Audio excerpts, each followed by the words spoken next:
great pleasure to follow the noble lady Baroness Mackintosh of Pickering, who has provided a comprehensive introduction in detail to all of the amendments in this group, a number of which in her name, to which I've attached my name, and I also look forward to hearing from the noble lady Baroness Willis on this topic.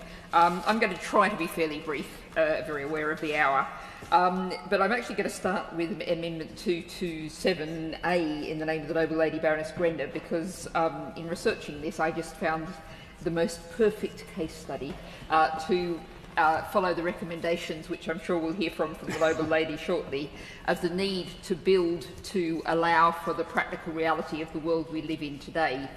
And this comes from flooding in York in 2015, and the noble Lord Centenune, not currently in his place, tweeted out at the time. He was, of course, as the Archbishop of York, resident in Bishopsthorpe Palace then, and he tweeted out to say, "We are fortunate that back in the 13th century they built with flooding in mind, so when the water subsides, it soon washes through the original flood drains put in for the purpose." We have tended over the past century to think that we can just ignore nature and natural forces. We will build a wall, we will just put things down there and assume that nature is going to adapt to us. I think that amendment in particular, but all of these amendments, are an acknowledgement of the fact that we now live in a climate emergency world. Many of these issues are much larger than they were previously, but we cannot ignore them anymore. We shouldn't have ignored them previously, but we certainly cannot ignore them now. And picking up, first of all, Amendment 108 about not building on floodplains. It was actually many years ago that I was chairing a session at Green Party Conference on flooding, and I heard a phrase that I have repeated many times since, and I make no apologies for that.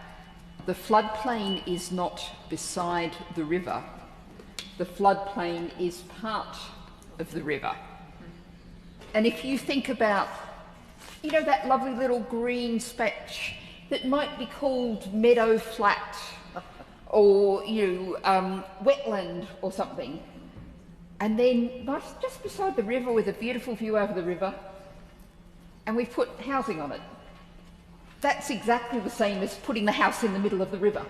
And that's what we are doing, and we cannot afford to keep doing. And that's why I make no apologies for this amendment. If that's the only place where we can put housing, then we should not be building new housing in the river. The noble lady Baroness Mackintosh went through a great many of the things that I had in my pile, so I'm going to avoid repeating them. Just to note that, as the noble lady said, there is a government review on measures you should be taking on flooding. I'll also note the Environment Audit Committee is conducting an inquiry right now in the other place on flood resilience.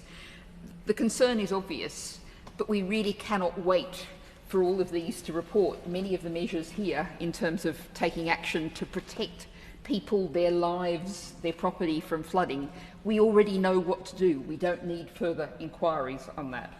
And I will just point, noble lords who are interested, there was an excellent report out on the 26th of June called the UK Climate Resilience Roadmap, which was the Green Building Council and quite a number of other largely commercial organisations. And just to highlight a couple of things from that found that flooding will make Peterborough, and I note the noble lord who'd be particularly interested in that's not currently in his place, but flooding would make Peterborough and the Welsh village of Fairbourne likely uninhabitable by the end of this century, which is not very far away at all. And I don't know about Fairbourne, but I know that we're still building new housing, probably in very vulnerable places in Peterborough. I suspect we're going to hear lots more, so I'll just point very briefly to the Committee on Climate Change, pointing out how far we are from tackling the climate adaptation measures that we need to take. And its recommendations, most recent recommendations, just to pick out one, we need to integrate adaptation into all relevant policies. For policies also, of course, read law, and so surely these amendments, I hope we're going to hear positive words from the noble lady, the Minister, on these amendments.